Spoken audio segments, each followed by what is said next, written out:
by some of the company who on the sudden emergency wished to relieve the women of their burden, being carried through Sicily and Achaia, and entrusted for some time to the care of Lacedaemonians, who were under the protection of the Claudian family. Upon his departure thence, when travelling by night, he ran the hazard of his life by a fire which, suddenly bursting out of a wood on all sides, surrounded the whole party so closely that part of Livia's dress and hair was burnt. The presents which were made him by Pompeia, sister to Sextus Pompey, in Sicily, namely, a cloak with a clasp and bulla of gold, are still in existence, and shown at Baiae to this day. After his return to the city, being adopted by Marcus Gallius, a senator, in his will, he took possession of the estate, but soon afterwards declined the use of his name, because Gallius had been of the party opposed to Augustus. When only 9 years of age, he pronounced a funeral oration in praise of his father upon the rostra, and afterwards, when he had nearly attained the age of manhood, he attended the chariot of Augustus in his triumph for the victory at Actium, riding on the left-hand horse, whilst Marcellus, Octavius' son, rode that on the right. He likewise presided at the games celebrated on account of that victory, and in the Trojan games, intermixed with the Circensian, he commanded a troop of the biggest boys. After assuming the manly habit, he spent his youth and the rest of his life until he succeeded to the government in the following manner. He gave the people an entertainment of gladiators, in memory of his father, and another for his grandfather Drusus, at different times and in different places. The first in the Forum, the second in the amphitheatre. Some gladiators who had been honourably discharged, being induced to engage again, by a reward of 100,000 sesterces. He likewise exhibited public sports, at which he was not present himself. All these he performed with great magnificence, at the expense of his mother and father-in-law.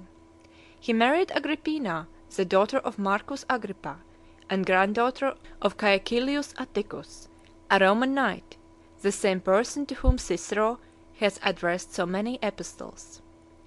After having by her his son Drusus, he was obliged to part with her, though she retained his affection and was again pregnant, to make way for marrying Augustus' daughter Julia.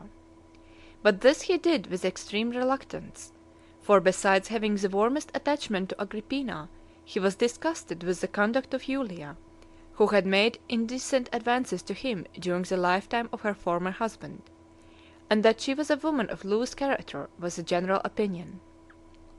At divorcing Agrippina, he felt the deepest regret, and upon meeting her afterwards he looked after her with eyes so passionately expressive of affection that care was taken she should never again come in his sight. At first, however, he lived quietly and happily with Julia, but a rupture soon ensued, which became so violent that after the loss of their son, the pledge of their union, who was born at Aquileia and died in infancy, he never would sleep with her more. He lost his brother Drusus in Germany, and brought his body to Rome, travelling all the way on foot before it. When he first applied himself to civil affairs, he defended the several causes of King Archelaus, the Trallians, and the Thessalians before Augustus, who sat as judge at the trials.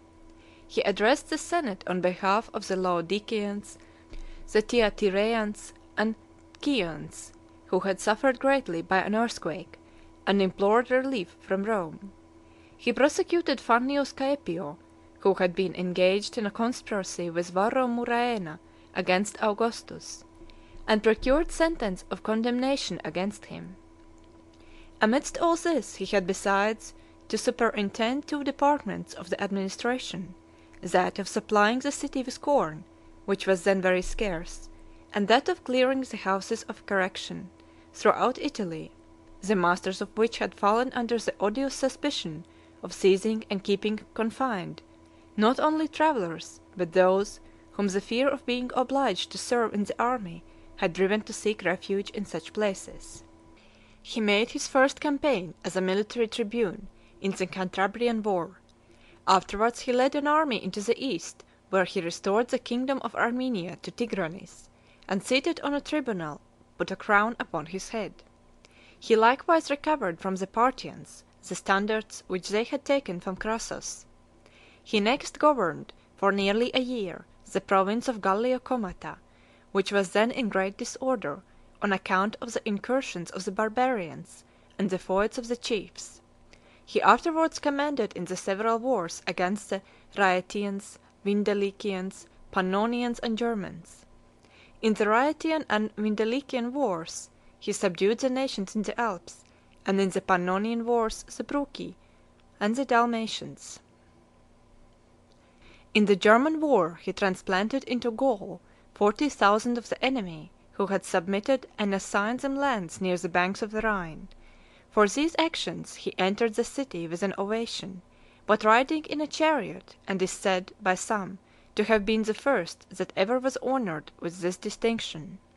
He filled early the principal offices of state, and passed through the quaestorship, praetorship, and consulate, almost successively. After some interval he was chosen consul a second time, and held the tribunitian authority during 5 years. Surrounded by all this prosperity, in the prime of life and in excellent health, he suddenly formed the resolution of withdrawing to a greater distance from Rome.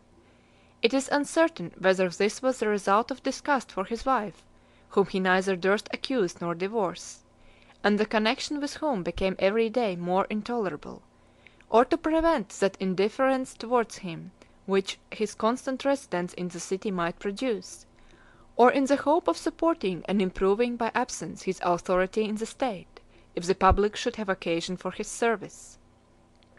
Some are of opinion that as Augustus's sons were now grown up to years of maturity, he voluntarily relinquished the possession he had long enjoyed of the second place in the government, as Agrippa had done before him, who, when M. Marcellus was advanced to public offices, retired to Mytilene, that he might not seem to stand in the way of his promotion, or in any respect lessen him by his presence. The same reason likewise Tiberius gave afterwards for his retirement, but this pretext at this time was, that he was satiated with honours and desirous of being relieved from the fatigue of business, requesting therefore that he might have leave to withdraw. And neither the earnest entreaties of his mother, nor the complaint of his father-in-law, made even in the senate, that he was deserted by him, could prevail upon him to alter his resolution.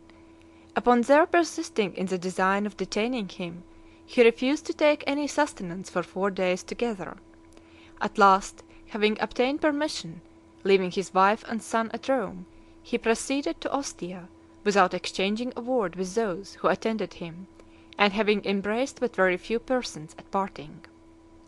From Ostia, journeying along the coast of Campania, he halted a while on receiving intelligence of Augustus being taken ill, but this giving rise to a rumour that he stayed with a view to something extraordinary, he sailed with the wind almost full against him, and arrived at Rhodes, having been struck with the pleasantness and healthiness of the island at the time of his landing therein, his return from Armenia.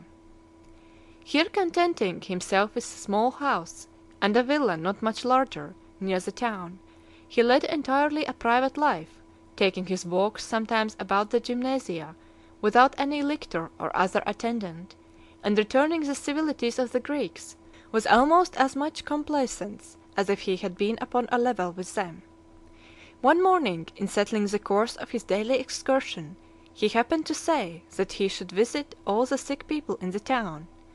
This being not rightly understood by those about him, the sick were brought into a public portico and ranged in order, according to their several distempers. Being extremely embarrassed by this unexpected occurrence, he was for some time irresolute how he should act, but at last he determined to go round them all, and make an apology for the mistake even to the meanest amongst them, and such as were entirely unknown to him. One instance only is mentioned in which he appeared to exercise his tribunitian authority. Being a constant attendant upon the schools and lecture rooms of the professors of the liberal arts, an occasion of the quarrel amongst the wrangling sophists, in which he interposed to reconcile them.